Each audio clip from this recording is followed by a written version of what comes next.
A vacina de dengue? Tome. Está dando na Unimed. Tome. Só particular, por enquanto. Só particular, então, R$250 cada dose. São 2 doses, R$500. Na Unimed. Do centro. São 2 doses.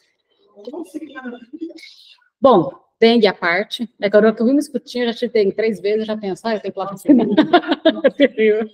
Horrível. Não quero. Vou lá vacinar. Bom, dengue à parte, quem não foi vacinar, vacina, porque a vacina já está disponível, infelizmente, só na... Engraçado, né? Sempre lançam primeiro na rede pública, depois na privada. Dessa vez foi primeiro para a privada, né? Sabe-se lá quando vai chegar na rede pública, né? Paciência. Espero que chegue logo. E tá cara. Mas vamos voltar lá. No nosso encontro passado, a gente estava falando sobre a questão do duplo. Aqui. E a gente parou em relação ao duplo, bem na... Deixa eu pegar aqui a parte que a gente parou. A gente estava falando sobre o reflexo. Analisamos um pouco essa questão do reflexo em relação à Dona Williams, né? Não sei se vocês se lembram, que a gente parou faz 15 dias, né? Não faz um intervalo tão grande assim, em relação à questão da Dona Williams e as alternativas que ela foi construindo. Só para fechar essa questão do duplo, antes de a gente passar para o objeto autístico, alguns pontos que eu acho que é importante em relação ao reflexo. Então, olha só, em relação ao reflexo, começou na página 140, a Dona Williams, a gente percebe que o duplo, ele protege e distancia, o desafio, então, não é se separar do duplo, mas conseguir funcionar com ele. Então, mesmo quando mataram e enterraram o duplo dela, ele retornou dividido, não mais em 2 personagens, mas em outras, você se lembra disso, né? No Cão Viajante, que o duplo era usado para poder viajar, na Marionete Moggen, que era um gato que tinha uma função de familiarizar com o tato, que o tato era extremamente angustiante para ela, né? E finalmente, talvez o mais interessante desses, essa língua alemã, né? Ou seja, ninguém ao redor dela, nem na Austrália, nem na Inglaterra, falavam alemão, falavam inglês. Então, a língua alemã era uma possibilidade de poder falar sem ser lida, né? Sem ser compreendida. Então, percebam que o duplo retorna, não mais os 2 personagens que tinham até então, Carol e Willy, mas retornam, então, na Marionete, no Cão Viajante, na língua alemã, né? Nesse sentido, deu que não foi. Gente, essa Muriçoca está me irritando. Eu só estou pensando que ela é da dengue. Não sei se é Muriçoca ou Pernilongo. Mas eu também. Tem gente que voando vê as listrinhas. Meus parabéns, eu não consigo ver as listrinhas do bichinho voando. Então, veja, ainda resta, então, um problema, né? Assumir a enunciação. Quem que poderia, no caso da Dona Williams, assumir a enunciação? E aí aparece, então, a importância do espelho. O assumir a enunciação aparece na relação dela com esse recurso da própria imagem. Na página 144, e aí a gente já caminha para fechar, na página 144, então, ela aponta que a imagem do espelho era um ótimo recurso para enunciação, mas possuía uma fragilidade. Na 144, então, a gente apontou para essa fragilidade. Avançamos um pouco mais, surge, então, também a ideia de uma nova técnica que, ao invés de espelhar a si mesmo, poderia ser uma espécie de espelhos do outro. Foi mais ou menos aí que a gente parou, correto? Ou foi um pouco mais? Vê. A gente esqueceu de colocar o pezinho na porta, né? Se ficar quente, a gente coloca o pezinho na porta, né? Para ventilar. E, bom, ele liga, mas você não vai querer que ele esteja ligado. Ele está bem barulhento. Ele compete com a voz. Então, veja, formula, então, aí vem um outro ponto interessante. Surge, então, uma nova técnica, e esse é o ponto que a gente parou, que é uma espécie de teoria da mente. Na página 145 e 149, né? No finalzinho da 145, tem uma citação dela. Descobri uma estratégia de dizer interiormente as frases dos outros. Assim eu podia dar um sentido a toda uma frase. Uma espécie de ecolalia, né? Ela tomava para si a frase dos outros. Ao longo dos anos, fui aprimorando essa arte a ponto de poder dialogar com um atraso praticamente imperceptível. Tentava imaginar o que gostaria de ter querido dizer caso houvesse pronunciado essas palavras antes nos meus próprios pensamentos, Tentava estabelecer imagens de palavras que me ocorriam como se fossem minhas, uma forma de pensamento invertido. O que é interessante? Vejam, por que ela precisava de frases dos outros e não a dela própria? Para não ceder à enunciação. Se ela fala vinda do próprio pensamento, ela se expõe. Se ela fala repetindo frases que ela copiou, colou do outro, ela não se expõe, percebe? Então, de algum modo, é meio igual à língua alemã, só que uma frase que as outras pessoas entenderiam, mas não prejudicaria de modo algum ela, porque, embora entenderiam, não são dela. Eu vou entender a lógica? Ou seja, é uma fala sem enunciação. Por que uma fala sem enunciação? Porque é uma fala da qual, no final das contas, ela não se responsabiliza.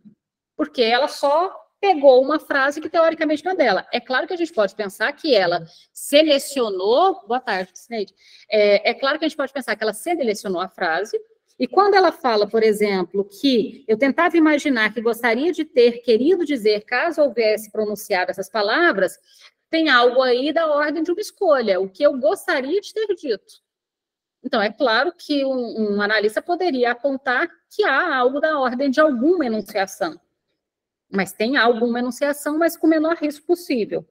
Agora, veja, essa espécie de teoria da mente, então, que ela formula, ela mesma dá esse nome, é uma tentativa, então, de falar e de compreender os outros, sem, de fato, correr muito risco, mas é importante a gente perceber que essa teoria da mente serve para ela, não serve para outras pessoas, não serviria como método para a gente ficar replicando.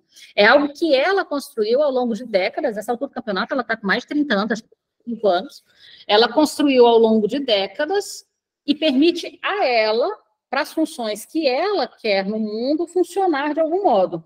Então, esse recurso, ele vai se aprimorando, eventualmente, então, começam a ocorrer falas, inclusive sem reflexo. Como assim fala sem reflexo? Falas que são dela, não necessariamente um copia-cola de palavras que ela tirou do espelho das outras pessoas, né? Ou seja, sem passar necessariamente por um duplo externo. Quando isso acontece, como é que se percebe? A fala tropeça, né? Em obstáculos, como um neurótico que tropeça em obstáculos. Porque a fala ecolálica, essa fala espelhada, ela não tem lá tantos obstáculos, então ela não tropeça. No caso, se pudesse falar, quando ela tropeça na fala. Tem um paciente atrás e ela foi diagnosticada com autismo. E aí ela fala que quando ela está cantando e ela esquece alguma palavra, ela não consegue retomar a música. E ela, e até mesmo em trabalhos que ela apresenta, por exemplo, ela chega a faltar aula porque ela sabe que naquela aula o professor pode sortear alguém para falar e ela não está com a escrita, ela não fez o resumo. E aí eu fiquei muito em dúvida se poderia ser da psicose ou do autismo. Qual que é a sua dúvida? Na questão da fala, se realmente, tem esse... Ou até da neurose obsessiva. Sim, desse tropeço da fala, de faltar a palavra. Falta a palavra, ela não consegue retomar mais, ela se perde. Então, o que chama mais atenção aí é por que ela precisa dessa fala garantida? Por que ela precisa saber o que é para ser dito? O que o professor vai perguntar? Por que ela precisa cantar a música do começo ao fim sem ser interrompida?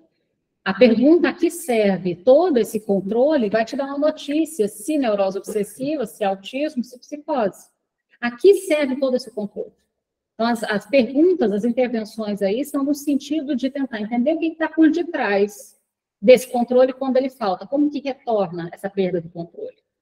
Ela fala, por exemplo, de retornar do não saber o que falar. Mas, e no pensamento? Retorna de que modo? Então, você vai ter que investigar a que serve esse controle todo que ela se esforça por fazer. Entende? Ok? Mesmo porque eu não sei ainda se autismo ou neurose obsessiva também. Chegou com o diagnóstico de autismo. E aí sim, todo mundo está chegando, né? Uma consulta, inclusive, E aí eu fiquei meio em dúvida, assim, porque ela apresenta alguns traços autísticos, mas assim, não parece ser autista. E aí quando ela apresentou isso, eu não tinha ouvido. Então, uma coisa importante a gente não compra a briga, mas também a gente não compra o laudo, né? Então, assim, você não vai comprar a briga no sentido de bater boca, se o neuro está errado, é louco, como que diagnosticou em uma consulta só, mas também você não vai comprar o laudo no sentido de chegou com autismo não é. Como na psicanálise a gente não tem isso, é uma libertação, hein? Que necessariamente, e muito menos rapidamente, devolver ao paciente um laudo, um relatório, uma nomeação, um CID, a gente tem a liberdade, inclusive, de poder escutar, né? Isso é uma vantagem, entende? Tentem tomar isso como uma vantagem. Se o neuro se sente impelido, agora chegou aí os mosquitinhos, né? Se abrir a porta, abre a porta e coloca o pezinho lá. Tem um pezinho esquisito aí esse aí mesmo. Porque aí o vento, pode abrir tudo. O vento tira as muriçoquinhas. Então, veja, se por acaso, se o neuro, ele se sente impelido a responder muito rapidamente a demanda, se ele não suporta não responder a demanda, o problema dele. Mas é importante que, pelo menos da nossa área, a gente consiga continuar ocupando esse lugar, entende? Que é uma regra muito importante que o Lacan chama de regra da abstinência. Lacan não, Freud, perdão. O Lacan chama de ética. Aonde o Freud chamava de abstinência, o Lacan vai nomear como ética e fazer o seminário 7 inteirinho, que é o seminário da ética. Ora, o que é essa regra da abstinência? Engraçado que a psicanálise só tem duas regras, né? A regra fundamental, que é a associação livre, e a segunda regra é a regra da abstinência. E o que é a regra da abstinência, basicamente? Não desejar pelo outro. E, inclusive, por isso que o Lacan vai dizer que a ética da psicanálise é a ética do desejo. Por que a ética da psicanálise é a ética do desejo? O desejo, ele é sempre insatisfeito. A ética da psicanálise, a ética do desejo, é justamente a ideia de manter insatisfeita a demanda. Logo, quando o paciente te pede, me dá o que eu te peço, por exemplo, diagnóstico, a ética da psicanálise, a ética do desejo, é deixar insatisfeita a demanda. Percebe a lógica? Isso que significa que, olha que vantagem. Quem que vai ter que, no final das contas, e espero que eles suportem não responder tão rapidamente, dar conta de oferecer de volta e rapidamente essas demandas de tudo que é pedido, porque a ética da medicina não é a ética do desejo. A ética da psicanálise é a ética do desejo. Entende a diferença? É interessante essa ideia. Se a ética da psicanálise é a ética do desejo, e o desejo é sempre insatisfeito, faz parte do lugar do analista não atender as demandas. Receber, mas não atender as demandas. Então, a neuro atendeu alguma demanda e ofereceu essa nomeação. Significa que você vai partir dessa nomeação? De modo algum. Inclusive, no final do atendimento foi aí. Agora, você acha que eu tenho autismo? Tá vendo? Ela própria está questionando. Isso é legal. Aí eu dei retorno para ela de que a gente ouvia a demanda, para escutar o sujeito. E se ela topava isso, era e de algum modo ela te dá a brecha. Quando ela fala ao final da sessão, e aí, você acha que eu tenho autismo? É como se ela estivesse dizendo. Então, não assino embaixo, com toda certeza, até porque não tem que ter certeza de nada, que a neuro acertou, que a neuro tem razão. Estou aqui questionando. É interessante, porque ela te dá a ferramenta, normalmente o paciente que dá mesmo, né? Ela te dá a ferramenta para uma investigação de outra via. E a sua resposta é, não sei. Mas é interessante que você também não saiba, uma vez que você pergunta, né? Veja, a pessoa poderia chegar tão amarrada ao diagnóstico que ela poderia chegar com isso inquestionável, aí você também não ia brigar, né? Mas ela chega com um não sei, e esse não sei é muito interessante, então ela chega com enigma. Então, veja, o que fecha aqui, para a gente poder ir para os objetos autísticos, essa questão aqui da Dona Williams, é que ela desenvolve aí uma teoria da mente, mas não é possível ensinar essa teoria dela para os autistas. Imagina, olha, funcionou com ela, agora vamos ensinar a todos. Mesmo porque não é algo da ordem de ser ensinado, porque ela própria foi desenvolvendo à medida que ela tinha uma dificuldade ou uma vontade na relação dela com o mundo. E aí a gente pode fechar aí na 148, no último parágrafo 148, terceira linha. Então, não é possível ensiná-los aos autistas. Vocês podem fazer com que eles sintam, afirma ela, emoções por suas imagens, suas caras, suas comédias e seus repertórios, como se tratasse de uma verdadeira expressão pessoal. Agora, o que eles vão desenvolver a partir disso, a partir dessa cara, desse traço, desse rosto, desse riso, aí você não tem como ensinar. Oferecer o espelho, inclusive todo consultório que trabalha com autista, com criança autista, costuma ter espelho, diga de passagem, né? Oferecer o espelho, ok, oferece-se o espelho. A gente recomenda, inclusive, que os pais ofereçam o espelho, você tem uma base, algumas crianças a gente coloca para os pais, olha, se for possível, se for seguro, colocar um espelho até ali no box onde a criança toma banho, para que ela possa, enquanto tome banho, conhecer, olhar, brincar, nomear este corpo, ótimo, estimulação. Né? O espelho é útil, é óbvio que é útil, mesmo porque tem casa que só tem espelho numa altura que a pessoa só vai alcançar quando for adulta, né? Aquele espelho em cima da pia. E é óbvio que a criança precisa de outros espelhos, até porque tem o estágio do espelho, tem o encontro, o encantamento com a imagem do espelho. É óbvio que você vai oferecer espelho só para essa criança autista, não, você vai oferecer espelho para todo mundo. O espelho tem lá a sua importância. Agora, qual vai ser a consequência que esse sujeito vai tirar desse ponto do espelho, aí você não tem como ensinar. Mas vamos avançar agora para o tema do encontro de hoje, que são os objetos autísticos. Mais especificamente aí, os objetos autísticos complexos, correto? Página 149, todo mundo. Tá acontecendo? E os objetos autísticos? As perguntas que a gente tem sobre o objeto autístico, e são perguntas muito válidas, a gente deve retirar o objeto autístico do tratamento? A gente deve utilizar o objeto autístico? A gente deve incentivar a criança, inclusive, localizar o seu objeto autístico para que possa utilizar no tratamento? Ou, se ele já existir, ele deve ser proibido? Todas as coisas já foram tentadas, tá? Já foram arrancados os objetos autísticos, já foram colocados os objetos autísticos, todas as coisas já foram testadas com as cobaias aí que existem. Mas a pergunta que fica para a gente, já que a gente não vai ficar brincando de laboratório e cobaia, porque se trata da vida das pessoas, ele deve ser retirado ou ele deve ser usado? Os objetos autísticos, eles trabalham aí para a construção da subjetividade? Em que lugar que eles ficam em relação ao sujeito que se constituiu, né? Eles atrapalham o desenvolvimento ou eles viabilizam o desenvolvimento? Por que o sujeito autista tem tanto apego pelos seus objetos autísticos? É possível um sujeito autista se abdicar dos seus objetos autísticos? Basicamente, são as perguntas que a gente quer responder nessa parte. Você já sabe a resposta para todas elas? Não? Nenhuma? A gente só quer responder isso. A gente deve usar ou a gente deve retirar? Por que ele é tão apegado? Participa de que modo? Veja que a gente está falando de constituição do sujeito e construção da subjetividade. Não é a mesma coisa, tá? A constituição do sujeito é ali no início, no encontro da libra de carne com a linguagem. Mas significa que o acontecimento lá já e pronto? Não, tem toda uma construção de uma singularidade, uma subjetividade a algo que acontece aí pelas influências externas que esse sujeito vai recebendo ao longo da vida. O objeto autístico é uma dessas influências? Afinal, o sujeito está tão apegado a ele? Influencia de que modo? Então, são as perguntas que a gente quer responder. Para responder, vamos começar aí na página 149. Vou pulando algumas partes, mas eu vou falando para vocês quais partes eu vou pulando.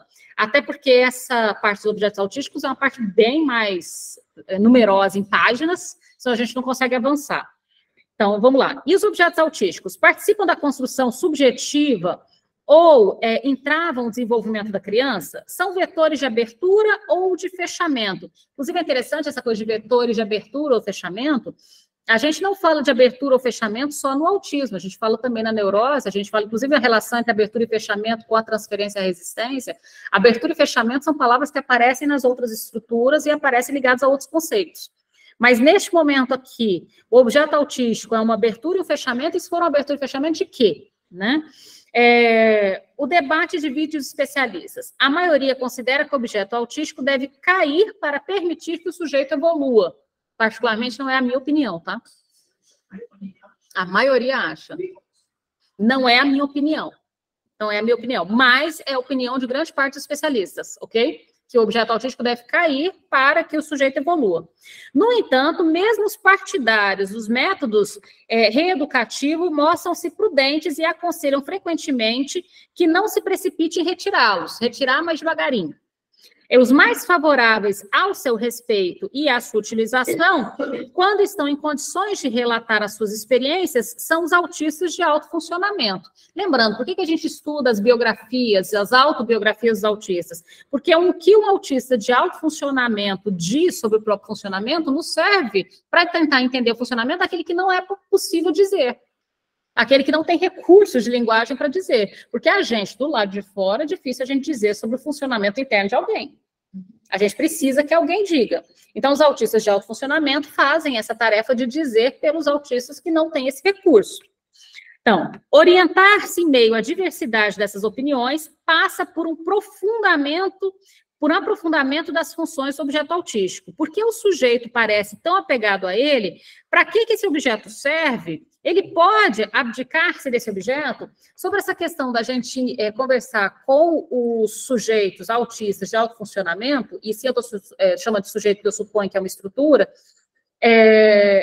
tem um ponto interessante, quando vocês leem a autobiografia do Berger, por exemplo, e do Selling também, os dois, eles falam uma coisa interessante, ele fala assim, como é que vocês aí, né, profissionais da área médica, da área psi, decidiram, né, do alto do seu conhecimento, o que eu penso, se eu penso, como eu penso, e decidiram, vários, aí ele vai citando ali teorias, decidiram que eu não penso. Um dia eu fui ver uma palestra de um profissional, de um especialista, ele autista, foi ver uma palestra, né? Fui ver uma palestra e o palestrante estava falando lá que os autistas não pensam. E eu pensei, eu não penso? Então é interessante que ele vai contando na autobiografia a reação que ele foi tendo quando ele parou para estudar o que os donos do saber diziam sobre o autismo. E é curioso, porque só de um tempo para cá que a gente foi falando sobre essa coisa, olha, você não pode dizer sobre o autismo sem que o autista diga sobre si. Você não pode dizer do lado de fora, mas vocês entendem que isso é novo? Essa coisa da autobiografia é muito novo, né? Então, comecemos com as respostas de Tustin, a primeira clínica a isolar o objeto autístico e a destacar algumas de suas funções, uma teórica muito importante, diga de passagem. Ela sublinha, por vezes, muito fortemente, a dimensão patológica dos objetos autísticos. Segundo ela, tais objetos opõem-se à vida e à criatividade. Olha só, se opõe à vida e à criatividade, a gente já supõe que eles não podem estar lá, né? Carregam consigo a destruição e o desespero. Ela esclarece que, sendo vividos como parte do corpo, são, abre aspas, sentidos como instantaneamente disponíveis e não ajudam, pois, a criança no seu aprendizado de espera, porque eles estão sempre lá à mão. Eles também não a ajudam a suportar a tensão e a diferenciar a ação, o que é essencial para as atividades simbólicas. Os objetos autísticos, acrescenta ela, têm outro efeito devastador.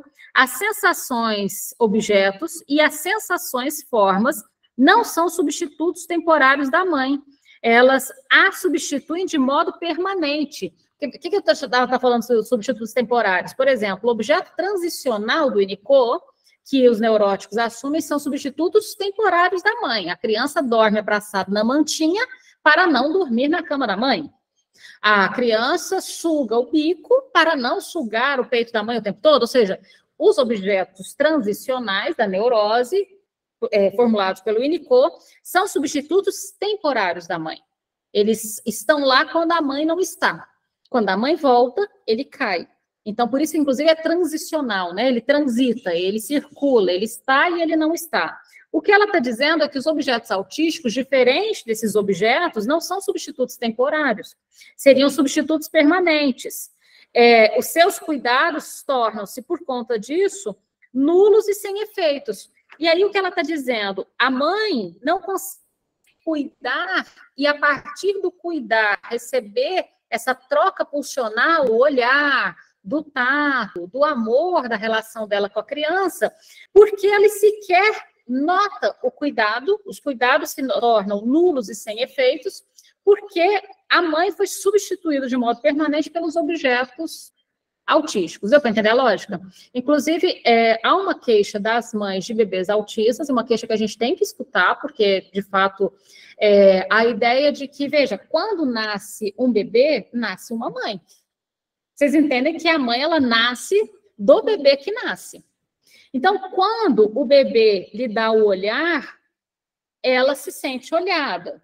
O bebê lhe dá a boca para sugar seu seio, ela sente-se capaz de alimentar. Deu para entender?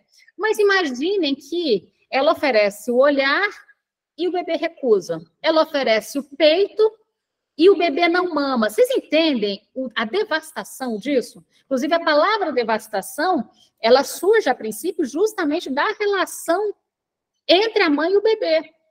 Duas palavras muito potentes que estão lá na nossa origem: desamparo e devastação. Desamparo é justamente essa primeira relação do sujeito, a criança, com o mundo. A gente vem ao mundo numa relação de enorme desamparo. O mundo já está lá e você nem sabe como ele funciona. Fala-se uma língua que você não compreende. Você está com frio e não sabe o que fazer com isso. Você está com fome, vocês entendem? Ou seja, o desamparo é a primeira marca de uma falta insuportável. E o desamparo vai aparecer de volta em outros momentos. Mas a primeira marca, assim, você chegou no mundo, você chega desamparado. O que normalmente, de algum modo, sustenta para que o desamparo fique sendo só uma marca e não um absoluto? Que alguém vai lá e ampara e oferece objetos funcionais. Ou seja, a mãe que oferece o corpo, o seio, o olhar, a voz. E esses objetos funcionais que a mãe oferece fazem, de algum modo, com que o desamparo não se sustente, percebe? Mas e no bebê autista? E aí a gente tem, em resposta a esses cuidados que parecem ser nulos, uma posição de devastação da mãe. Então, o atendimento hoje de bebês, ele se torna extremamente importante justamente porque ele olha esse enlace. Primeiro, atendimento de bebê nunca é com o bebê sozinho, tá? Obviamente, atendimento de bebês é do bebê com a mãe, né? Obviamente, né? E lembrando que quando eu falo mãe, é quem, vocês já sabem toda essa parte, né? Mas, por exemplo,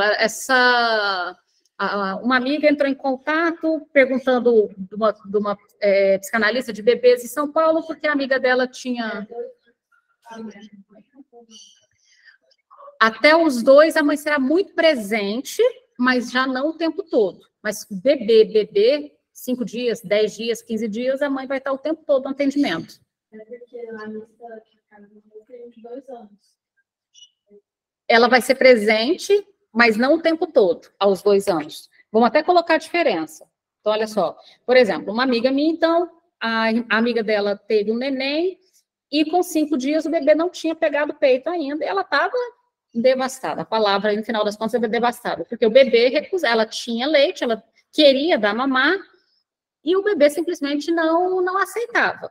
Obviamente que nesse momento, que normalmente a mãe se sente, mesmo com 5 dias de gestação, já sente que ela é uma péssima mãe, o filho a odeia, ou seja, certeza, é horrível, mas é o que se passa pela cabeça, porque a gente tem uma fantasia de complementariedade, sabe? Tudo tá certo, a gente acha isso, imagina, né? E aí a questão é, um bebê pode ficar 5 dias sem comer? Ele não pode ficar 5 dias sem comer. Então, diante da recusa do peito, você vai ter que alimentá-lo de alguma outra forma. Claro, hoje a gente não dá mamadeira, a gente dá aquela colherinha, né? Para tentar fazer com que o bebê não abandone completamente a ideia do seio. Mas não é só você falar assim, olha, volta para casa e se vira. Como assim volta para casa e se vira? Como assim se vira? A pessoa o bebê está desamparado, a mãe está devastada. Sério que não vai ter nenhum tratamento para isso? Então, nesse caso, claro, dei 3 nomes profissionais que eu gosto de São Paulo, e aí tem que ser presencial, não tem outro jeito. Essa aí tem que ser presencial mesmo, para tentar, no final das contas, fazer um enlace possível nessa relação entre esse bebê e essa mãe. Se vai ser com peito, se vai ser com uma madeira, se vai ser com copinho, se vai ser o que vai ser, mas é importante que essa relação... Tá, bichinho tá ali. Essa relação entre desamparo, né, e devastação se organize de algum outro modo. Caso contrário, isso compromete completamente, inclusive, a possibilidade desse sujeito. E, inevitavelmente, destroça completamente essa mãe, mesmo já sendo adulta, né? Mas, a sua pergunta sobre uma criança, por exemplo, de 2 anos. Aos 2 anos, não é um bebê mais. O que significa que o tratamento vai incluir os pais, mas não o tempo todo, como a análise de um bebê de 5 dias, poucos meses. Então, neste caso, os pais entram primeiro, e sem a criança, para que você faça aquelas entrevistas, saiba, obviamente, sobre a criança, mas assim que você já tem material suficiente para estar com a criança no consultório, os pais saem. Os pais vão voltar de vez em quando? Vão voltar nas sessões lúdicas que você vai fazer para tentar provocar esse enlace, mas primeiro você tem que ter a chance de conhecer como a criança funciona, como é que lugar que ela se coloca na relação com os objetos, com o próprio corpo, né? Que lugar que você a assiste em relação ao que os pais disseram que você assistiria. Porque, às vezes, os pais dizem, olha, você vai encontrar tal. E aí você recebe a criança e você encontra outra coisa. Entende? Tendo recolhido todas essas informações, aí você vai avançando, às vezes com os pais, às vezes só com a criança, porque ela só tem 2 anos. Entende? Bom, vamos avançar mais um pouquinho? Alguma pergunta? Fala, Ana. Não, Ana não. Analisa. Xavier. Tudo bem? Boa noite. Boa noite. Sempre quando traz essa questão, eu fico pensando, né, psicanaliticamente, como pensar essa clínica com bebês, e é dito, né, se falar em intervenção a tempo, aí algumas pessoas falam disso, e não cair no que comumente eu às vezes vejo, numa prevenção ou numa profilaxia.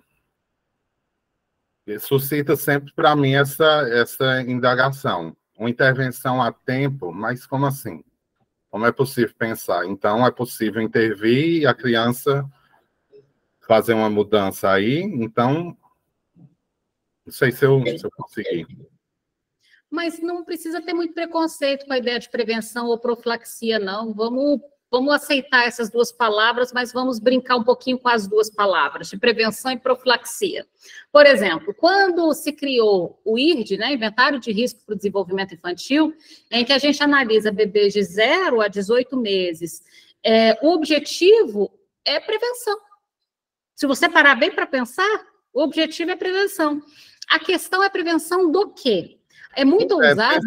Desculpe interromper. No que a gente vem pensando, que você vem trazendo aqui, e isso é muito importante, no autismo como estrutura, e pensando no que os autistas falam, esses que tomaram a palavra e falam da sua, enfim, que entra a questão da neurodiversidade, esse troço aí todo, né? Como é que a gente pode pensar numa prevenção de uma estrutura, de um sujeito? Aí, então, esse é o ponto. É a prevenção do quê? Se a gente diz que o autismo evolui do autismo para o autismo, quando eu encontro ali determinados índices, né, indicativos de risco para o desenvolvimento infantil, a prevenção ali não é a prevenção da estrutura, mas a prevenção de um agravo dentro da estrutura que talvez já esteja, inclusive, lá. Quando eu digo talvez já esteja lá, porque é diferente no caso da psicose e da neurose. O autismo, ele é do autismo para o autismo, mas as outras estruturas, elas têm uma mobilidade um pouco maior, né? Mas, então, veja o seguinte, primeiro, se eu percebo que essa criança, ela não estabelece contato visual, se percebe-se que essa criança, ela não brinca com a boca, com o som, com a língua, com aquilo que vai ser a língua lá na frente. E, de repente, você percebe que isso não acontece por uma coisa muito banal, e que não tem exatamente a ver com a criança, mas uma coisa muito banal, mas muito frequente hoje em dia. Por exemplo, você já viu que algumas pessoas, elas vão amamentar a criança sem nenhuma troca pulsional com a criança? Coloca a criança aqui, joga um pano, enquanto a criança está mamando aqui, está no celular de cá, de tal modo que não parece haver na relação com a amamentação qualquer troca pulsional. Parece que a amamentação é um mero alimentar, e esse é um mero alimentar, e não faz diferença ser peito, ser mamadeira, se é para ser um mero, né? E aí, vamos supor que você intervenha, propondo que a amamentação não seja só um mero alimentar, que a amamentação seja um encontro. uma troca pulsional, a possibilidade de conhecer o corpo, de estabelecer contato visual, de que por essa importante ferramenta que o Freud chamou, né, zonas erógenas, que essa zona erógena seja uma abertura ao mundo, que a boca sirva como uma porta de entrada para a relação dessa criança com o mundo, entende?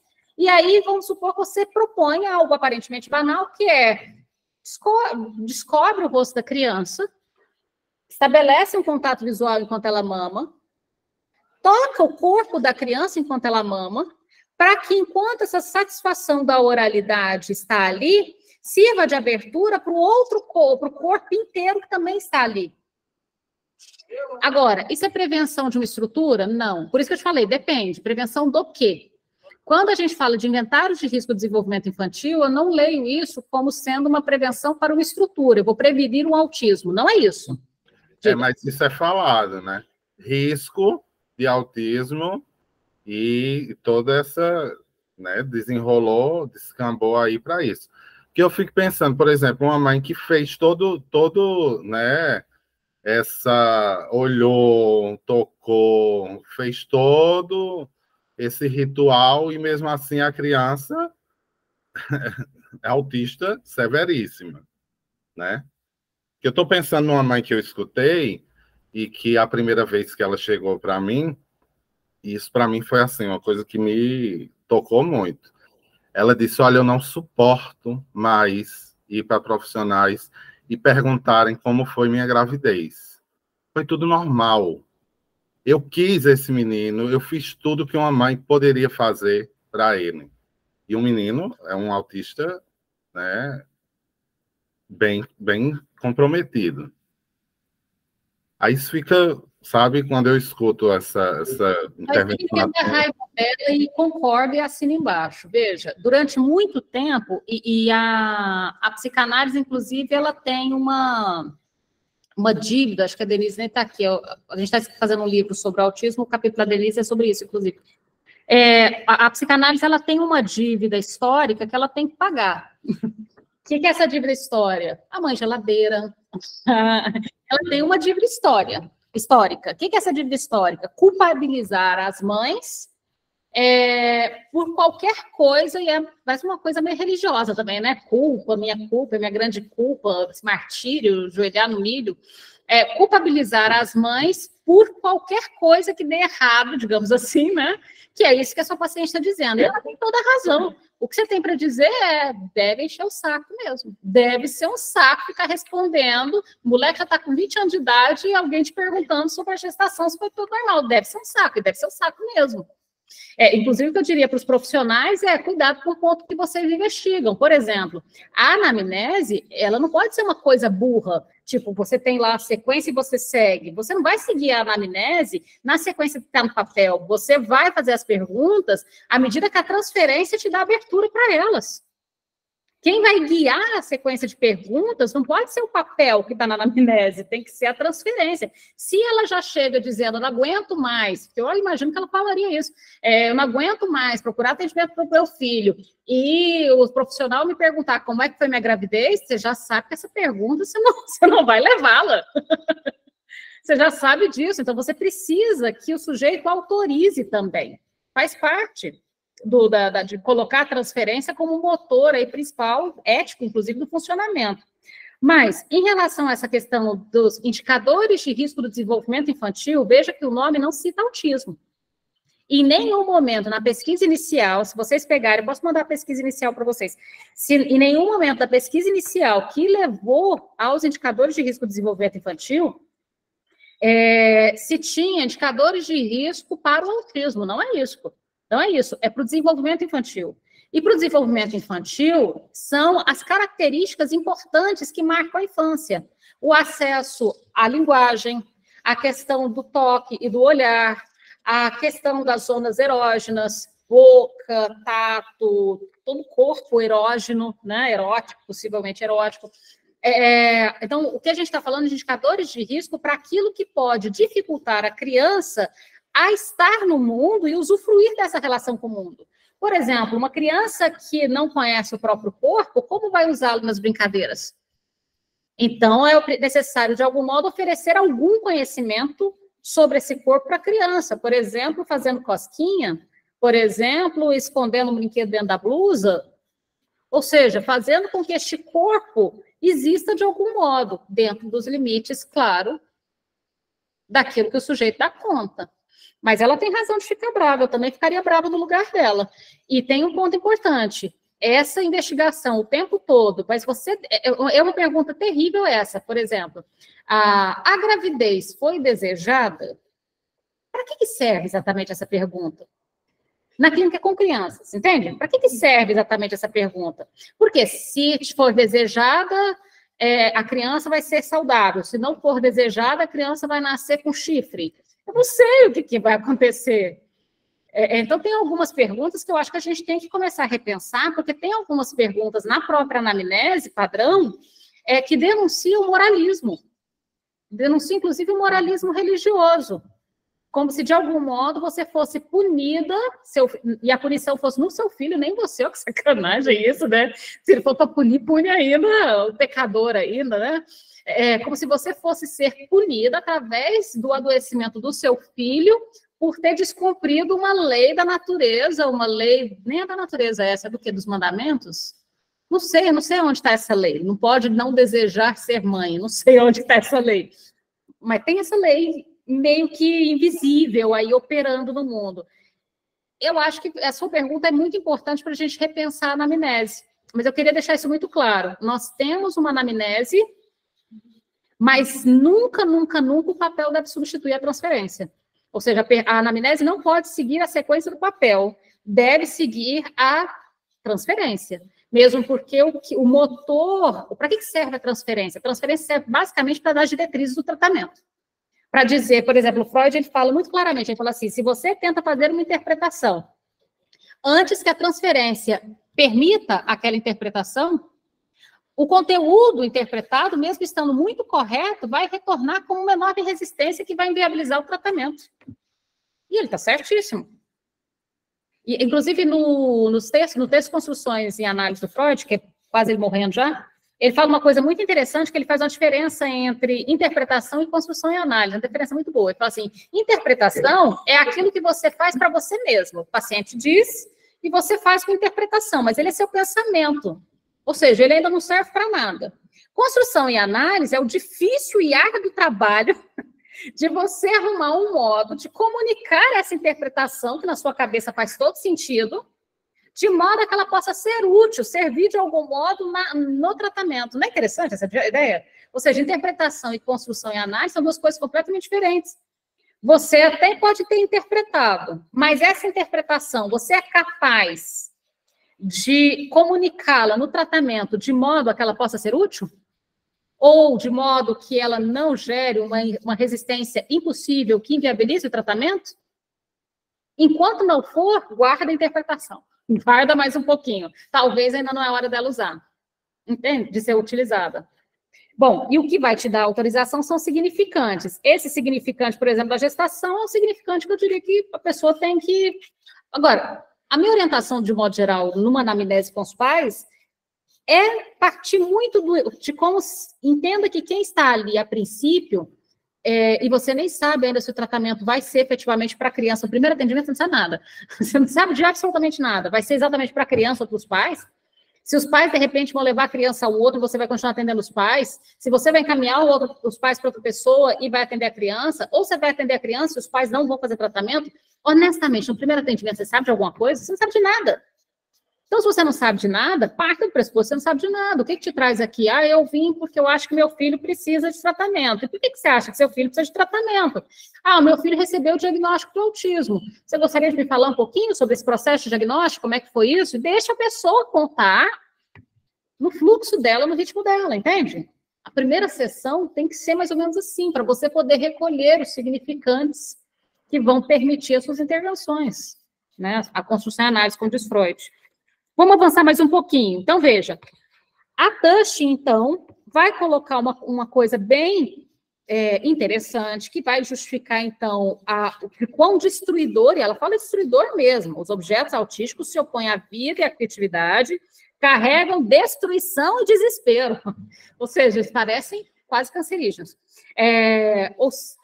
Substituem permanentemente a mãe, e é como se ela estivesse dizendo, a criança, então, ela não percebe que ela é cuidada pela mãe, ela não faz trocas funcionais com a mãe, porque ela substituiu a mãe pelos objetos autísticos, percebeu? Essa é mais ou menos a leitura que ela está fazendo. Bom, continuando, então, ainda na sequência, 150. Do lado das técnicas de reeducação do comportamento, por exemplo, o ABA, comportamental de modo geral, os objetos autísticos não são mais bem considerados que isso. Como praticamente não se interroga a respeito de suas funções, eles são considerados anomalias comportamentais, de modo que cumprem corrigi-las. Ou seja, na terapia comportamental, de modo geral, é recomendado retirar os objetos autísticos. E essa orientação, todo mundo que já foi para a escola aqui pelo IEL, pela Bolsa, deve ter lembrado dessa orientação que as terapeutas ABA dão. Cata o objeto e arranca do menino. Objetos de foco, né? Mesma coisa? Não, mesma coisa, está no mesmo... o hiperfoco, ele se confunde, porque a gente não usa na psicanálise o nome hiperfoco, né? Ele se confunde, ora com o objeto autístico, ora com as ilhas de interesse. Porque as ilhas de interesse, aí são os interesses que não estão centrados exatamente num objeto material, mas, por exemplo, num furacão, num cachorro, no interesse de um tema, digamos assim, mais abstrato. Mas você vai ver que o hiperfoco, ele ora é um tema, ora um objeto. Ele fica confuso, ali eles não decidiram muito bem se é um tema ou se é um objeto. Aqui a gente decidiu melhor quando é um objeto e quando é um tema. O tema, a gente vai falar sobre as ilhas de interesse, que são mais abstratos. Deu para entender? Okay? Dei um salto aí. Então, veja, do lado da comportamental, então, fala-se de um apego inadequado, de uma anomalia comportamental, que se cumpre, então, em corrigi-la. Pulem para a página 151, né? E na página 151, o que a comportamental, então, recomenda?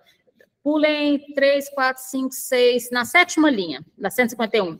A observação não diz se o desinvestimento dos objetos acompanhou um proveito real para a criança, pois, para os autores, é ponto pacífico que se deva considerar uma normalização dessa como sendo um progresso. Ou seja, ninguém foi ali perguntar para a criança se ela estava mais feliz sem o seu objeto autístico. O fato é que se decidiu que retirar é o que se deve fazer, e quando a criança está sem o seu objeto autístico, é ponto pacífico, que é um progresso. Agora, veja, você definir externamente ao sujeito o que é um progresso, o que não é um progresso, talvez seja algo problemático. Eu considero um progresso uma coisa, mas será que o próprio sujeito, dentro daquela pele, considera o que eu considero progresso um progresso? Não sei, né? Até porque, por que seria, então, um progresso no ponto de vista aí da comportamental? Porque havia um apego inadequado a determinados objetos, né? Agora, avançando um pouquinho mais aí na página 151, qual que seria a opinião dos próprios autistas? Afinal, a gente tem que perguntar para eles, né? Vocês já entenderam que a psicanálise parte do pressuposto que a gente só pode construir uma teoria sobre autismo perguntando para o próprio autista sobre o autismo. Assim como a gente fez com os neuróticos, assim como a gente fez com os psicóticos. Veja, o Schreber, quem escreveu sobre o Schreber? Schreber, ele. Entende? Então, todas as outras estruturas, nós perguntamos para o sujeito da estrutura sobre o funcionamento da estrutura dele, não é? O autismo não pode ser diferente. Você não pode supor que ele não é capaz de um saber sobre si. Então, no final da página 151, o que os próprios autistas dizem? Então, entretanto, as falas e os comportamentos de todos os sujeitos autistas convergem em indicar que certos objetos são para ele um auxílio precioso, ou seja, no lugar de perigoso, precioso. No lugar, então, de destrutivo, precioso. Por fortes razões, escreve Selling, gosto muito da biografia do Selling, mas não tem em português. Inteira, não. Posso encontrar a segurança somente em objetos. Desde a minha mais tenra infância, nota grande, interesso-me muito mais pelas máquinas do que pelos meus semelhantes. Williams é ainda mais precisa. Para mim, as pessoas de quem eu gostava eram objetos. E esses objetos, ou as coisas que os evocam, eram minha proteção contra as coisas que eu não gostava. Isso é, as outras pessoas. Você já está quase desse jeito. Já está se identificando. Comunicar pelo viés dos objetos não tinha perigo. Grandin insiste a respeito do erro de que muitos educadores infantis cometem quando querem varrer suas fixações e suas obsessões. E veja, Grandin parece que deu certo. Ela tem doutorado, ela é professora universitária. Parece que vale a pena escutar essa mulher, não parece? Ela escreveu 2 livros sobre o funcionamento do autismo, né? Vocês já leram os 2 livros dela? Os 2 sempre têm publicado em português. O Cérebro Autista é o último, e o primeiro é A Menina Estranha. É uma Menina Estranha? É isso mesmo? Qual que é o nome do primeiro da Grandin? É Menina Estranha, não? Tem esse, já foi traduzido também. Qual que é esse? Pensar em Imagens, só que está com outro título. É o terceiro esse, né? Tem Uma Menina Estranha. Isso, o Cérebro Autista e o Pensar em Imagens. E tem também Na Fala dos Bichos. Já tem 4, tá vendo? Então, eu acho que essa mulher deve ser escutada. Cérebro Autista e o primeiro A Menina Estranha. O primeiro A Menina Estranha, que eu mais gostei, para ser honesta, porque foi o primeiro, e ela escreveu essa Menina Estranha por provocação do Oliver Sacks, que eu adoro. O Oliver Sacks é aquele neurologista que morreu faz pouco tempo, que escreveu O Homem que Confundia a Mulher com Chapéu, Alucinações Musicais, não sei se vocês já escreveram. Ele fez os casos clínicos verdadeiros contos ficcionais. Tempo de Despertar, eu gosto mais do Oliver Sacks. Ele, depois que ele parou de clinicar e se aposentou, ele resolveu transformar os casos que ele tinha atendido, os casos clínicos dele, em contos ficcionais. Eu fico pensando, o paciente lendo, uai, parece que sou eu. Não, eu fiquei pensando nisso. Já pensou, gente, quando a gente aposentar, pensou? Aí a gente começa a escrever os casos dos pacientes como se fossem assim, romances, contos. Interessante esse negócio. O Oliver Sacks fez essa coisa. E aí, o Oliver Sacks foi até a Tempo, eles estavam conversando, e ele disse, eu não acho que... E ela queria que ele escrevesse. E ele disse, eu não acho que sou eu que devo escrever, eu acho que você tem que escrever. Respondendo, então, essa provocação do Oliver Sacks, ela escreveu A Menina Estranha, que eu particularmente acho maravilhoso. Então, veja, por que não escutar? E o que eles estão dizendo? Ele está citando aqui 3 autistas de alto funcionamento. O Selling, a Williams e a Grandin. Todos eles falaram de uma relação amorosa muito importante com esse precioso objeto autístico. Diferente do que a Tushing diz, diferente do que a comportamental diz. E na página 152, a Grandin continua. Ganhariam mais apoiando-se em sua experiência pessoal, alargando o campo obsessivo e tentando orientar o interesse manifestado pelo autista por atividades construtivas. Por exemplo, se uma criança é fanática por barcos, né, é preciso tirar proveito disso. Por essa obsessão do barcos, para incitá-lo a ler, fazer de conta, consultar livros especializados, resolver problemas de velocidade e de nós. A fixação é um tipo de motivação. Leo Kanner declarou um dia que o caminho do sucesso para certos autistas consistia em transformar uma fixação em uma carreira profissional. Olha que interessante. Transformar uma fixação numa carreira profissional. Isso é genial. Um exemplo que eu acho, uma criança, agora não é mais criança, está com 16 anos, mas enfim, ele era criança há muito tempo atrás, né? Uma criança autista, que hoje tem 16 anos, na época que eu conheci, ele tinha 4. Aos 4, não comia alimentos sólidos, só alimentos líquidos ou pastosos, então pegava comida, arroz, feijão, carne, batia no liquidificador e dava para ele. Fizeram isso até os 4 anos, né? Então, vitamina de fruta, vitamina de carne, vitamina. Gente, tem gente que bate, já viu no liquidificador? Arroz, feijão, carne. Gostoso. Enfim. Então, até os 4 anos, ele não tinha, de fato, um atraso verbal, mas ele não falava conforme o tema do que era para conversar. Tipo assim, bom dia, como você está? Estou bem, obrigado, e você? Não. Ele tinha uma grande quantidade de palavras, mas que eram utilizadas de acordo com os interesses dele. Por exemplo, aos 4, indo para os 5 anos de idade, ele sabia o nome de todos os países para todas as bandeiras. Então, se mostrava a bandeira, ele falava Austrália, Brasil, Inglaterra, né? Ele sabia, por exemplo, a capital de todos os países.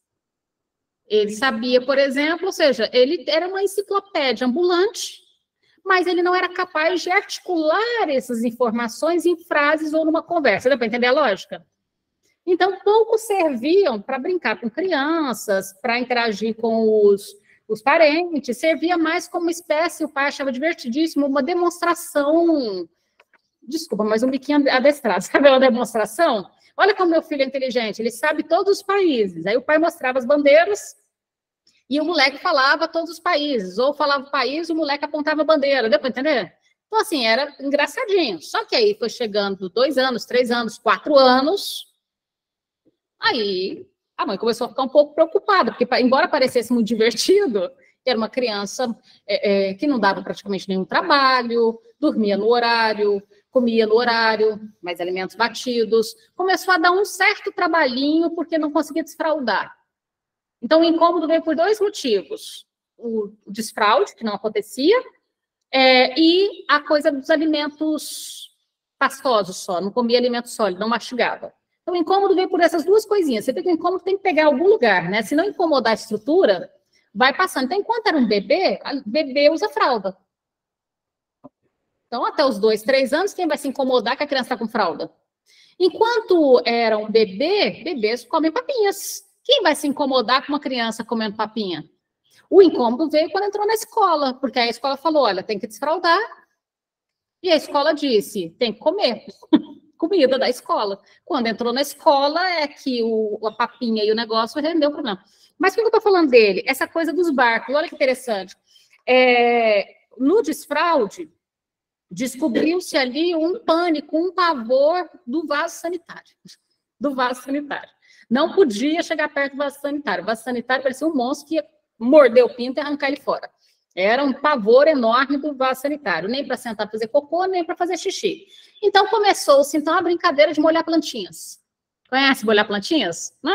Vamos molhar plantinhas. Faz xixi na plantinha, faz xixi na plantinha, faz xixi na plantinha. O desfraude do xixi foi fácil, porque molhar plantinha, mais o cocô, como é que você aduba a plantinha? Meio complicado, né? O molhar plantinha resolveu o desfraude do xixi. Mas o cocô ficou problemático, porque adubar plantinhas era um pouco problemático. Na escola, por exemplo, a escola levava ele no pátio para ele ir molhar plantinhas, né? E ele molhava plantinhas. Mas o cocô ficou um pouco problemático, ele começou a reter o cocô, porque o cocô precisava de um receptáculo. O xixi não precisa, mas o cocô precisa de um receptáculo, né? A parte interessante que se percebeu um dia a mãe estava batendo a tal vitamina e ela notou que ele ficava sempre obcecado, e aí depois a gente foi descobrir que a questão dele não era restrição alimentar, era por causa do liquidificador. Ele ficava obcecado em ver o movimento de tipo furacão, sabe? Que o liquidificador faz. E como é que se percebeu essa obsessão? Porque a máquina de lavar roupa começava a mexer, ele corria para a máquina de lavar roupa para ver ela girar. O liquidificador, ele corria para ver o liquidificador girar. Ou seja, tudo que girava, né? O ventilador, o liquidificador, a máquina de lavar, tudo que girava, ele ficava completamente aficionado. Ou seja, a questão dele não era os alimentos líquidos. Era que os alimentos líquidos eram resultado do liquidificador. O que ele queria mesmo era ver o negócio girar, entende? E aí a gente bate o pescoço, bom, o que mais que gira? O vaso. Quando você dá descarga, a água gira. Vamos mostrar para ele, você dá descarga, a água gira. E aí ele começou a querer dar descarga o tempo todo para a água girar. Aí você começa a cobrar um preço. Não, tem um preço aí, você tem que dar alguma coisa para o vaso, né? Para a água girar. Ele começou dando uma balinha para o vaso, dando um pedaço de papel higiênico para o vaso, até que ele permitiu dar o próprio cocô, que a princípio ele fez o pinico e jogava o cocô, de detalhe, jogava um pedaço do cocô, dava descarga, jogava um pedaço do cocô, dava descarga, né? Fatiava o cocô ali em 5 partes para poder ver. Mas veja, olha que interessante. A ideia, a premissa é a fixação como tipo de motivação. E essa coisa, então, do furacão, que inclusive o livro que eu estou lançando na Flip agora, em novembro, viu, gente? Chama Furacão Sutil, é por causa desse menino. Chama Furacão Sutil por causa do furacão. Eu fiquei apaixonada nessa história do furacão, porque essa história do furacão, no final das contas, virou uma espécie de motor para todas as coisas. O menino passou a se interessar pela aula de ciência porque aprendia sobre furacão, passou a fazer xixi porque no xixi, furacão. Quis aprender a cozinhar porque na cozinha tem muitos furacões. Tem o liquidificador, tem a batedeira, você vai descobrindo furacão em tudo quanto é lugar. Qualquer coisa que gira era muito interessante. E nessa coisa de tudo que gira é interessante, e aí você começa a fazer... vocês já viram? Eu aprendi a fazer furacão de todos os modos vocês imaginarem. Vocês já viram que você pega 2 garrafas PETs, e aí a hora que a água daqui desce para de cá, ela desce em furacão? Então você começa a fazer furacão em garrafa. Você nunca... Gente, aprendi a fazer furacão de todos os modos. Tem mais 100 modos de fazer furacão. E aí, essa coisa de fazer furacão virou, portanto, um motivo pelo qual ele queria conversar, assistir vídeos, trocar ideias, apresentar na Feira de Ciência mais tarde. Então, a coisa foi virando uma espécie de... Ele virou um profissional do furacão. E isso é muito importante. Então, essa ideia da Temple, que ela tira ali do Leo Kanner, veja, Leo Kanner é 1947, faz um tempinho, né? Já deu para a gente escutar. Ele está dizendo que o caminho do sucesso de certos autistas é transformar a fixação numa carreira profissional. Ou seja, o hiperfoco, que seria uma fixação, é algo para eu proibir? O próprio Kanner disse que não. Eu tenho uma amiga de autista funcional. E agora já é adulta, mas o hiperfoco dele é a academia. Essa questão da saúde, ele se desceu muito.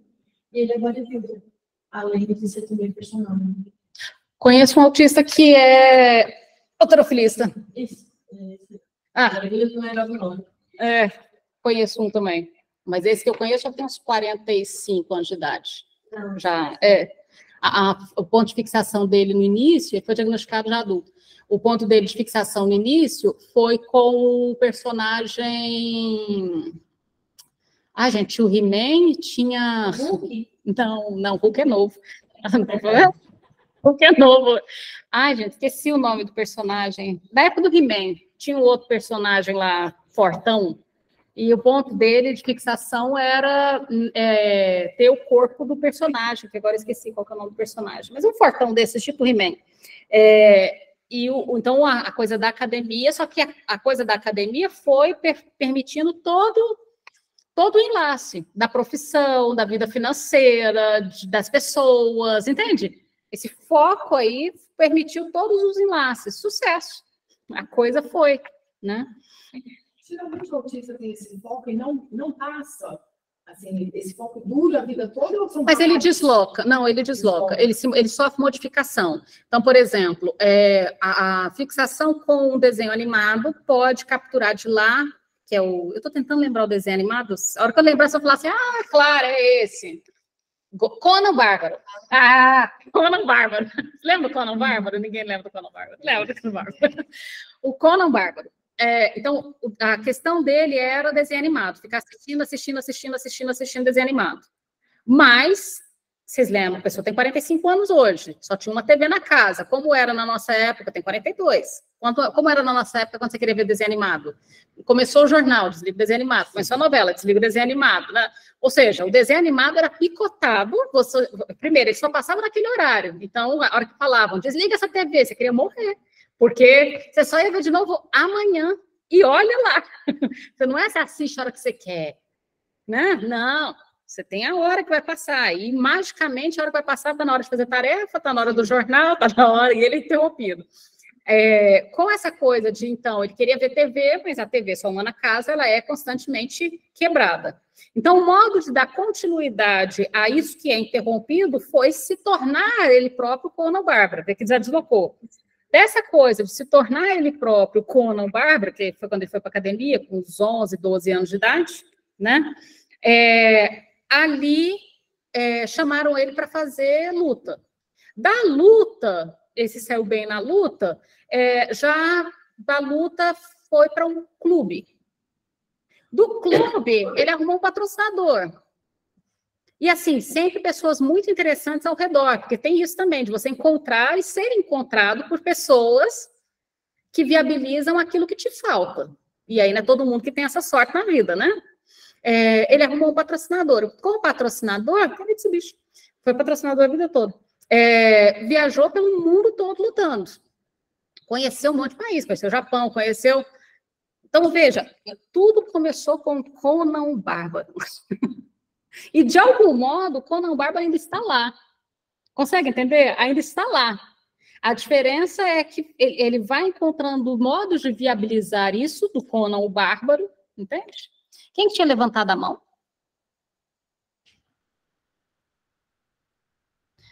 Tainara, você quer falar? Você estava falando da fixação do teu filho. Abre o microfone. Oi, boa noite. É que eu achei assim, importante falar uma coisa que eu concordo muito sobre, eu não sei se é o nome correto, hiperfoco, a fixação, não sei qual termo usar.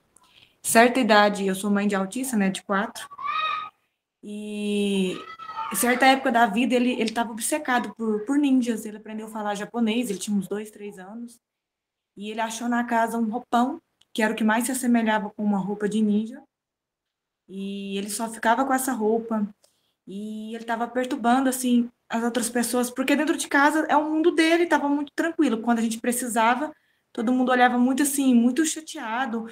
E dado momento, ele perdeu um pouco da organização e estava ficando extremamente indisciplinado. E eu já estava de saco cheio de ninja, e era uma época que eu não conhecia muito, não entendia muito, não. E eu queria ajudar. Aí eu falei, você quer saber? Eu vou aprender sobre ninja, eu vou virar ninja também, porque se não pode vencer, una-se a eles. E eu fui aprender, e os ninjas são extremamente disciplinados, e tem um sensei, eu descobri que tinha um sensei na época, e que eles seguem tudo a isso, né, que era o sensei, e um dia ele chegou, e ele fazendo os movimentos dele de ninja lá, e ele escrevia japonês na casa inteira, num bloquinhos de madeira, e eu falei assim, eu sou seu sensei, e o seu sensei tá mandando você... E ele parou, assim, sabe quando a pessoa dá um... Ele era pequenininho, eu lembro da carinha dele, ele fez assim, ele deu um choque. E aí ele falou, sim, senhor, sensei. Gente, a partir daí, ele era extremamente organizado, extremamente obediente, extremamente comportado, com tudo, de gaveta, roupa. Na rua eu falava assim, ó, aí ela arrumou um nome de ninja, porque aí eu passei a chamar ele eu entrei no dele e fui, ele queria ser ninja, então ele vai ser ninja, ele se deu um codinome de ninja. E eu falava, ninja, o sensei, agora a gente vai em tal lugar, tal comportamento assim, assim, assim. A gente combinava os combinados, tá certo que tinha os combinados, mas era dentro da fixação dele. E a gente ia e voltava, sempre foi tudo muito tranquilo, até ele migrar, né? Porque a gente ficou nessa de uns 2 anos, mais ou menos, e depois ele migrou para outros temas. Esse já dura mais, esse dos 4 dura até hoje, que ele está com 13, o que ele está agora. Mas que também foi muito útil. Eu desenvolvi vários, agora é informática e computador. Então, ele faz todas as minhas artes de trabalho, das minhas amigas, apresentação no Canva, trabalho, digita tudo, porque ele precisa se manter ocupado e ele tem a necessidade de falar nisso o tempo todo e mostrar o quanto ele tem conhecimento. E nem sempre eu tenho o tempo que ele precisa, e os outros filhos também são atípicos, também são, então tem outros focos. Então, para poder... Aí eu vou dividindo para cada um, e agora ele faz. Tipo assim, agora a fixação dele é computação, mas a do ninja foi a melhor, foi a mais bem aproveitada. Foi igual a história do furacão. Foi muito bem aproveitada. Mas você pegou o ponto. Veja, se a fixação ela existe, ela deve ter alguma função. Então, se o objeto autístico existe, deve haver um porquê. Então, se o sujeito autista ele precisa da borda, e a borda é composta por esses 3 elementos, que inclui o objeto autístico, quem é a gente que está do lado de fora dessa história para dizer que é ruim? Se a borda tem o objetivo de causar uma certa tranquilidade, uma certa segurança. Eu acho, mas e é isso que vocês vão ver aqui, por exemplo, o que é a crítica? Você tem várias teorias que apontam para arrancar. E o que a gente está criticando aqui é que E se arrancar, segundo os próprios autistas, não for a melhor saída. Isso é o nosso sujeito. O sujeito tem vontade. Não, e não significa com isso... Não funciona a vida dele. Por que não eu conhecer essa função? Como trabalhar com isso, né? E lembrando, todas as relações têm um certo limite. Por exemplo, a Tainara, né? A Tainara apontou, por exemplo, a coisa do computador. Significa com isso que o moleque vai poder ficar 24 horas por dia no computador e nem dormir, nem comer? Claro que não. Óbvio que não. Mas também é necessário, por exemplo, isso vai virar, então, uma carreira profissional. Uma carreira profissional tem que bater pontos, tem hora para começar, tem hora para dormir, tem intervalo de almoço. Ou seja, você coloca ali... Óbvio, porque nós todos estamos regidos por um certo funcionamento da cultura, esse regimento da cultura vale para todo mundo, vale para todas as estruturas. Né? Mas é interessante essa ideia da carreira profissional. E aí, na 152 ainda, vejam na sequência, sobre os educadores agora. Ademais, a maioria dos clínicos e dos educadores está de acordo em considerar que a criança autista necessita amparar seus pensamentos em elementos concretos, que progressivamente lhe permitam organizá-los. E aí vem a ironia. Por que esses elementos concretos não pode ser aquele que ela mesma escolheu? Tipo os objetos autísticos. Por que o elemento concreto tem que ser um que eu vou impor? Que pode ser que não faz sentido nenhum. Né? Que pode ser que não faça sentido nenhum. Por que não pode ser o objeto concreto que a criança própria já construiu? Mesmo os que consideram o autismo um transtorno invasivo do desenvolvimento constatam que eles captam mais objetos do que pessoas. Inclusive, essa fala aqui da William é maravilhosa, né? Os objetos eram minha proteção sobre todas as coisas que eu não gostava, isso é, as pessoas. Veja, um autor que preconiza o método TEACH, eu não sei se vocês conhecem o método TEACH, ele veio antes do ABA, ele é um método que não é recente, o TEACH, eu acho que ele foi preconizado a primeira vez na década de 60, se tornou famoso na década de 80, ele ainda existe, é usado muito pelo pessoal da terapia ocupacional, eles utilizam bastante, 66, isso. Mas ele ficou famoso mesmo na década de 80, e até hoje a pessoal da TO utiliza bastante o TEACH. Então, veja, um autor que preconiza o método TEACH, tal como Peters, observa que os comportamentos estereotipados autistas apresentam uma função evidente. E ele diz o seguinte: as pessoas acometidas por autismo querem viver de uma maneira segura e previsível, que é a função da borda. Querem escapar de situações demasiado difíceis de viver, querem se defender, persistem em eliminar a angústia e, por fim, fazem questão de se estimular e ser gratificadas. Queremos mesmo privá-las disso tudo? Que capital inumano será preciso pagar? Numerosas estereotipias são características das pessoas acometidas por autismo. Elas respondem ao seu estilo cognitivo rígido, são previsíveis e deixam os autistas eufóricos. Em resumo, podemos dizer que os autistas precisam delas e têm esse direito. Veja, na década de 60. Então, na década de 40, a gente tem o Kanner dizendo que o sucesso passa em fazer da fixação uma carreira profissional. A gente tem na década de 60 o outro dizendo que esses objetos de fixação, as crianças, os autistas, precisam e têm este direito. Década de 40, década de 60. 50 anos depois, não sei se a gente precisa fazer uma revolução e ignorar o que se foi construído em algum tempo. E aí continua na 153. Essas pertinentes profissões de fé impostas pela clínica entram em choque, no entanto, com a lógica em que se inserem. Toda abordagem do autismo ancorada numa concepção genética, fundamentada numa abordagem normativa do desenvolvimento do sujeito, mais cedo ou mais tarde, induz que se faça uma oposição à persistência das estereotipias dos objetos autísticos. Então, veja, qual que é a contradição?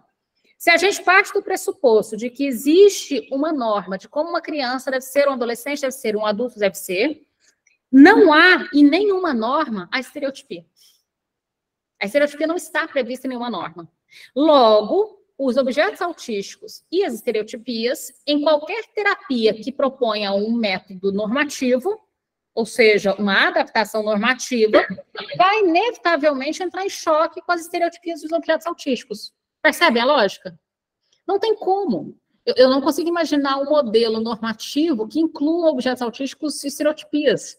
Ou bem a gente abre mão do normativo, para que a gente possa autorizar as estereotipias e objetos autísticos permanecer, ou bem, valoriza-se a normalização e aniquila-se, portanto, tudo que foge a ela.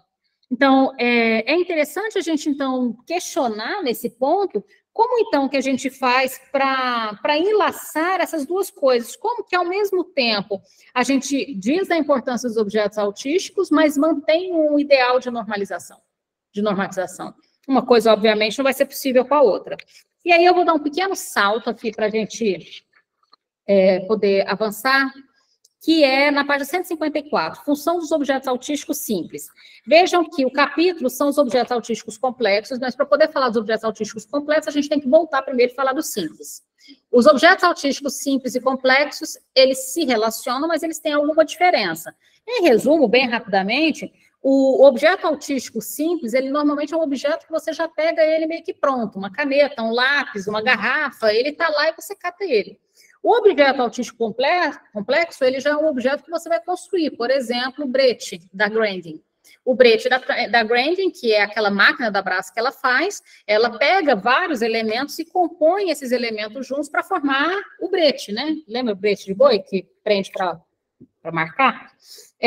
Então, o objeto autístico simples, você o encontra e se apropria dele. O objeto autístico complexo, você acaba tendo que construir a partir de vários objetos que você encontra ali. Então, vamos pegar a definição dos objetos autísticos simples. Começa aí em 1972, né, uma obra intitulada Autismo e Psicose da Infância. Tushing foi a primeira a isolar o conceito de objeto autístico, né? Mas também evidenciar a questão patológica dos objetos autísticos, como vocês lembram que a gente acabou de ler lá atrás. Pulem para o próximo parágrafo.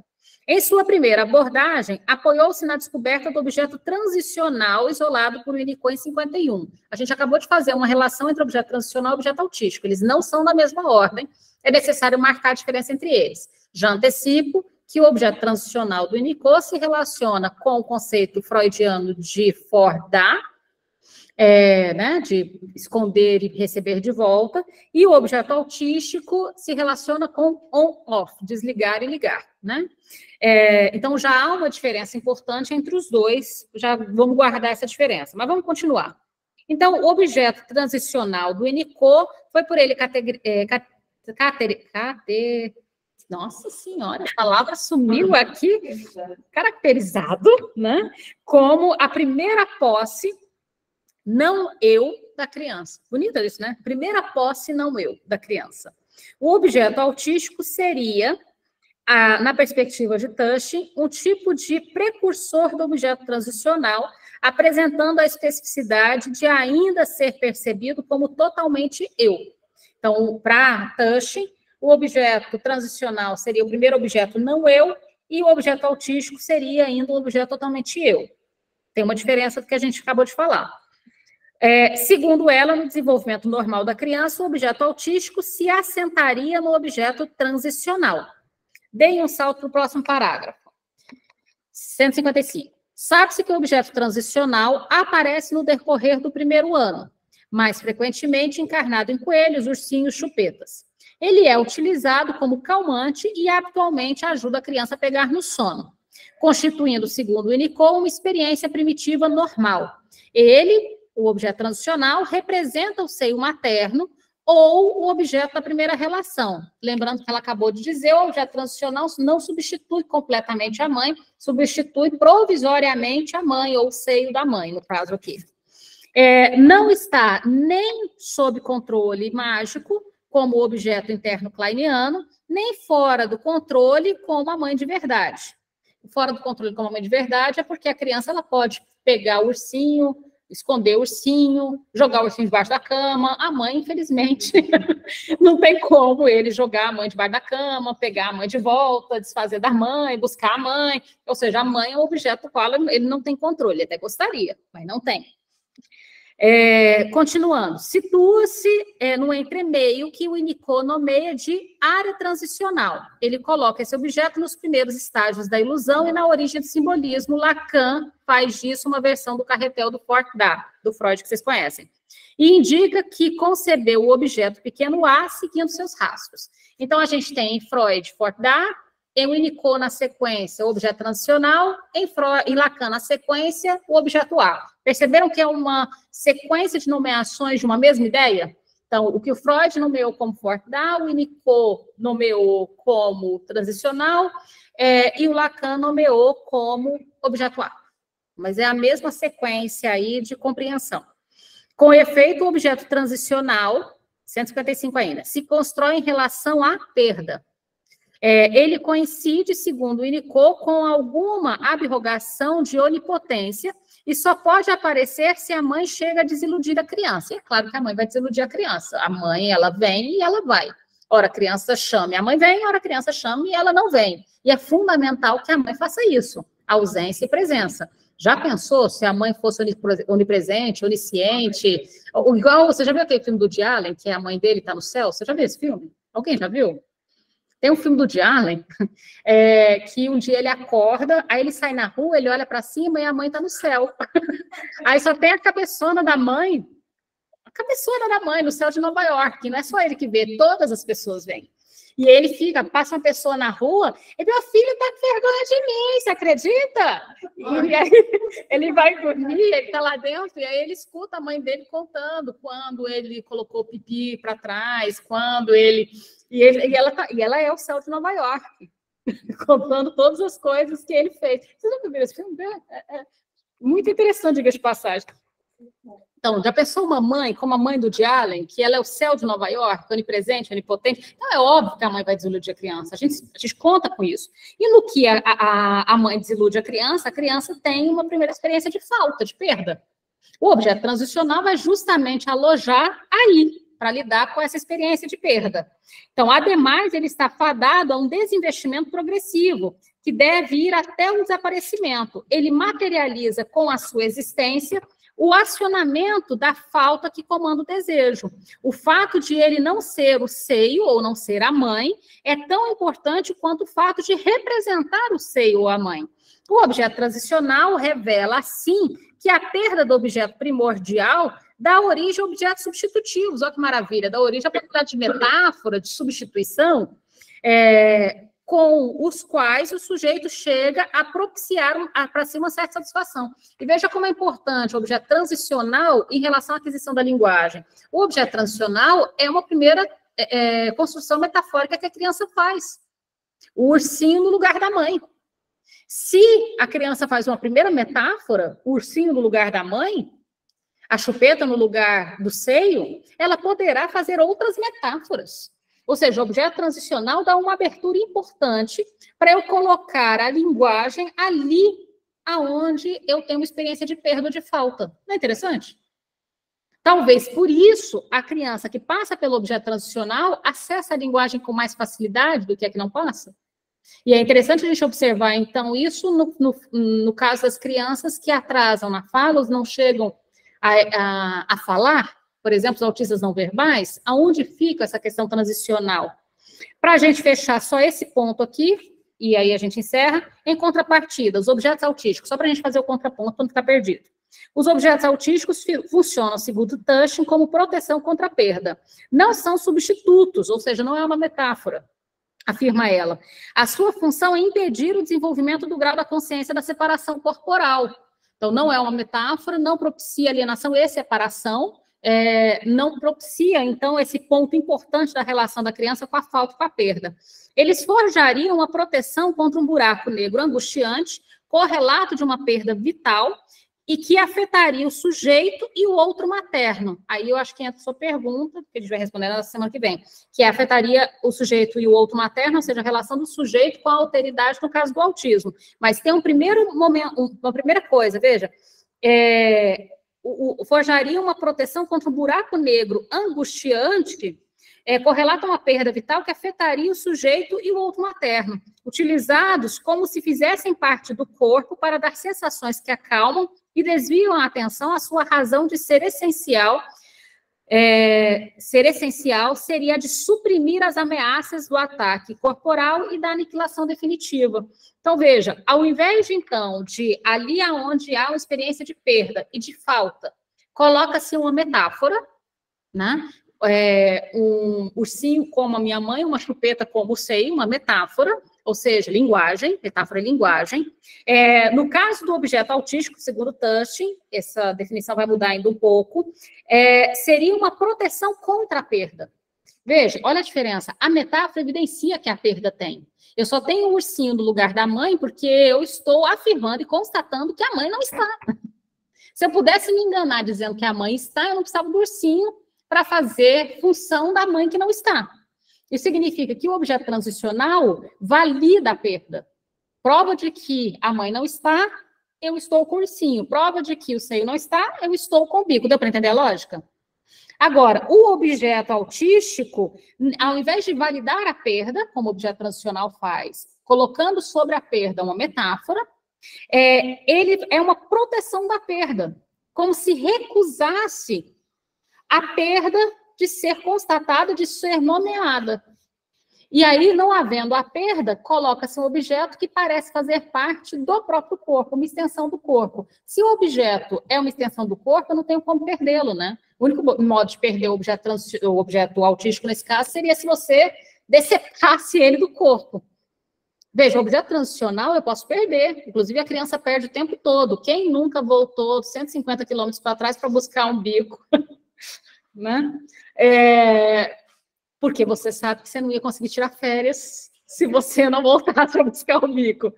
Ou seja, o objeto transicional, ele serve para suportar a perda, mas ele também denuncia que você é vulnerável à perda. Você pode esquecê-lo, ele pode estragar, ele pode queimar.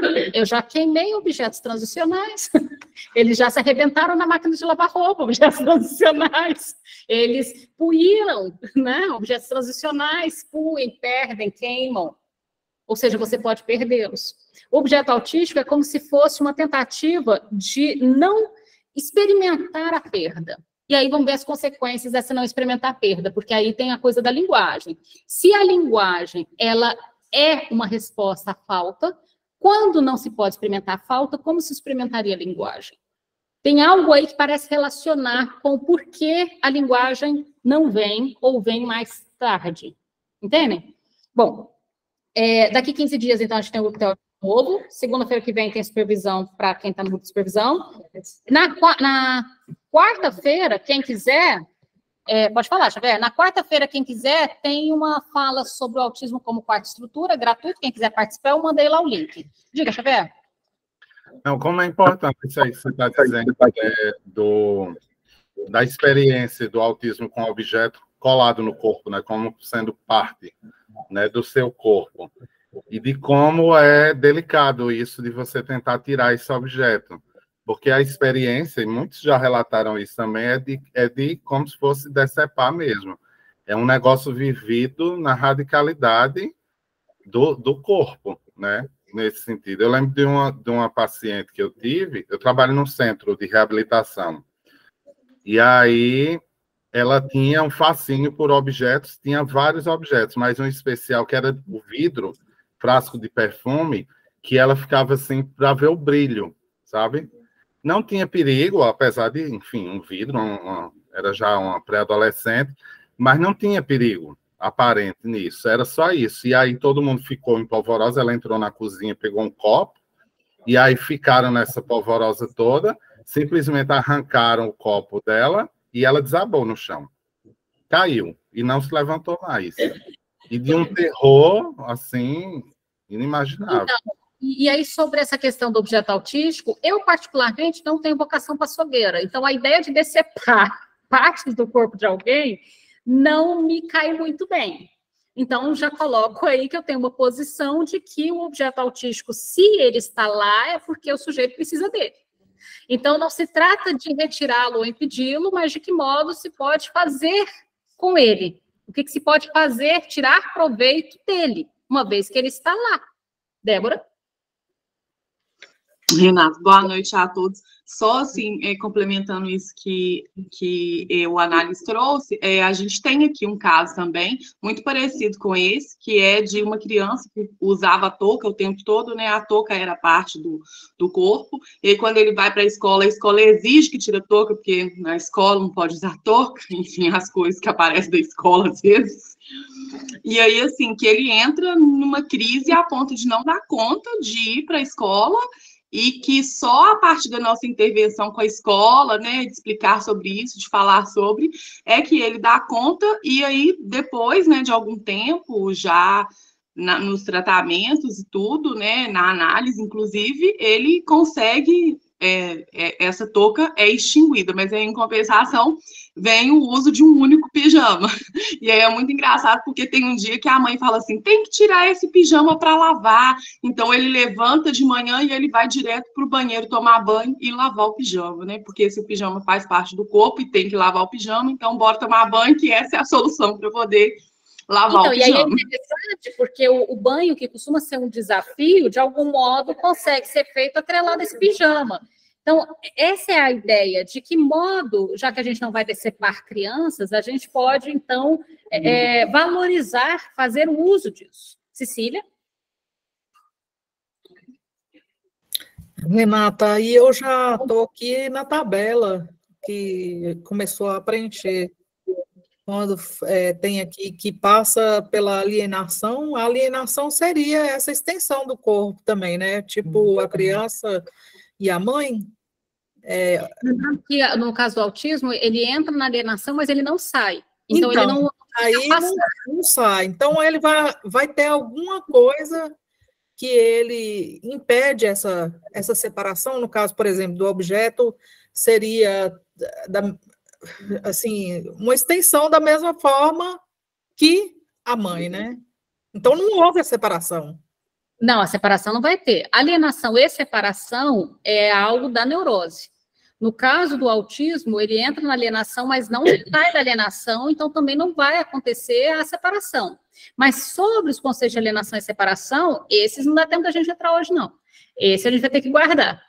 Mas, de qualquer forma, veja, no nosso próximo encontro, eu pretendo que a gente avance o máximo possível nos objetos autísticos e na distinção entre objeto autístico e transicional. Vocês vão ver que o capítulo vai explorar bastante essa diferença dos dois.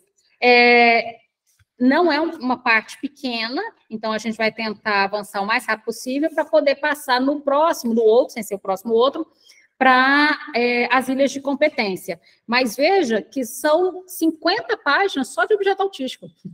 Óbvio que a gente não vai conseguir ler as 50 páginas uma a uma, porque senão a gente demoraria muito tempo nesse ponto, mas veja como o objeto autístico ele é complexo de ser compreendido. Num capítulo inteiro, 50 páginas só para dar conta do que é o objeto autístico. Deve ser importante esse negócio, né?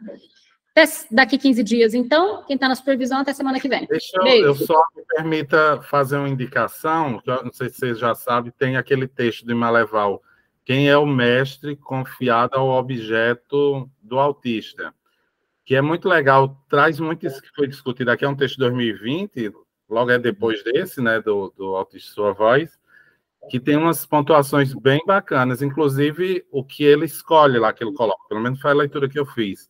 Essa coisa do hiperfoco, esse negócio, ele nomeia como paixão. A paixão, as paixões dos autistas. Eu acho esse termo... E é interessante você chamar de paixão, porque, de novo, supõe um sujeito. Só que se no neurótico é desejo, no autista é paixão. No autista é angústia, no neurótico é sintoma. Percebe que ele está tentando o tempo todo dar o material para aquela tabela que a gente estava falando, né? No lugar do desejo, a paixão, no lugar do sintoma, a angústia. O que ele está tentando fazer é dar os elementos para poder compor a estrutura. Tem um outro também dele, que é o uso dos objetos autísticos na clínica também. Não tão novo, não é de 2020, esse é um pouco anterior, mas eu também recomendo bastante, também no Maleval, sobre o uso dos objetos autísticos na clínica, como fazer o uso deles, né? Nocivos ou interessantes, né? Óbvio que a gente já sabe a resposta. Gente, até a volta. Até daqui 15 dias. Até. Tchau, tchau. Beijo, tchau. Tá um calorão, né?